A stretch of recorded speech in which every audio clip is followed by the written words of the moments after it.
খুব কষ্টের কথা।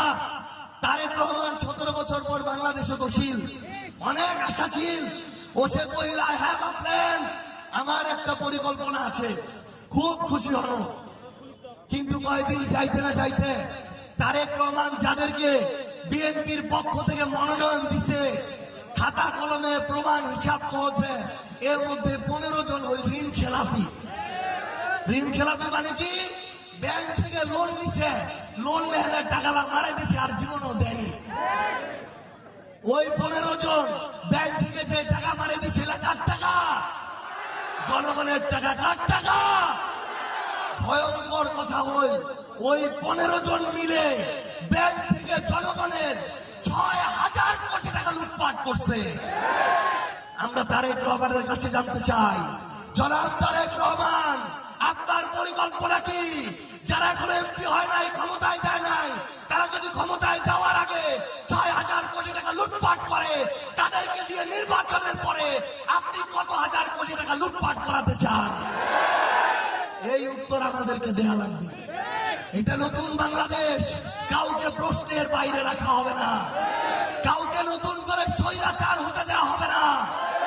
আমরা স্পষ্ট করে একটা কথা বলি, জনাব তারেক রহমান 4 দিন আগে আমার শেরপুরের শ্রীমন্তী উপজেলার জামাতের সেক্রেটারিকে আপনার বিএনপির সন্ত্রাসীরা দিনে দুপুরে প্রকাশ্যে খুন করেছে। তারেক রহমান, আপনার কাছে আমরা জানতে চাই, নির্বাচনের আগে পরে আপনি আপনার ওই সন্ত্রাসী কর্মীদেরকে দিয়ে আর কয়টা খুন করার প্ল্যান করে রেখেছেন?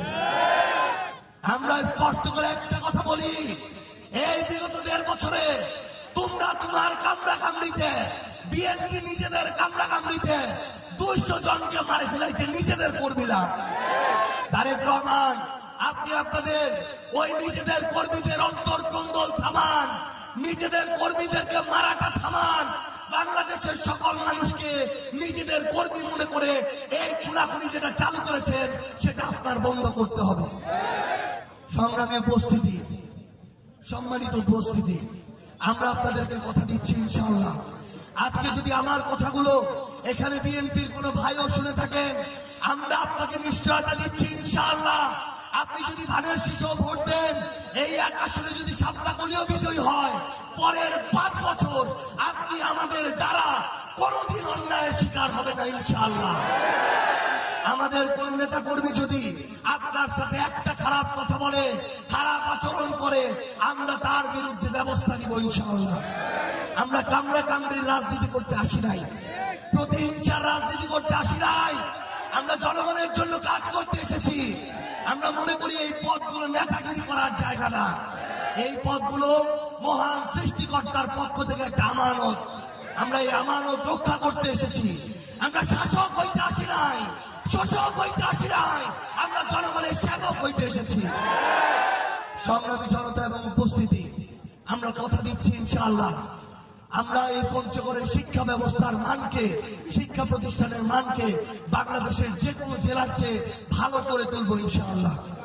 আমরা এই পঞ্চগড়ের যে সদর হাসপাতাল, এই হাসপাতালকে 250 শয্যার পূর্ণাঙ্গ আইসিইউ সহ হাসপাতালে পরিণত করব। তাহলে আপনি ঢাকা মেডিকেলে যে চিকিৎসা পাবেন, পঞ্চগড়ে ওই চিকিৎসা পাবেন, ইনশাআল্লাহ। আমাদের সম্মানিত জামায়াতে আমির এসে বলে গিয়েছেন পঞ্চগড়ে মেডিকেল কলেজ হাসপাতাল করার কথা। আমরাও কথা দিচ্ছি, আপনারা যদি আমাদের উপর আস্থা রাখেন, আমরা ইনশাআল্লাহ আগামী 5 বছরের মধ্যে পঞ্চগড়ে মেডিকেল কলেজ হাসপাতাল তৈরি করবো, ইনশাআল্লাহ। আমরা মনে করি কৃষক যদি বাঁচে তাহলে দেশ বাঁচবে। তাই আমরা কৃষককে, চা চাষিকে আমরা সিন্ডিকেটের করাল গ্রাস থেকে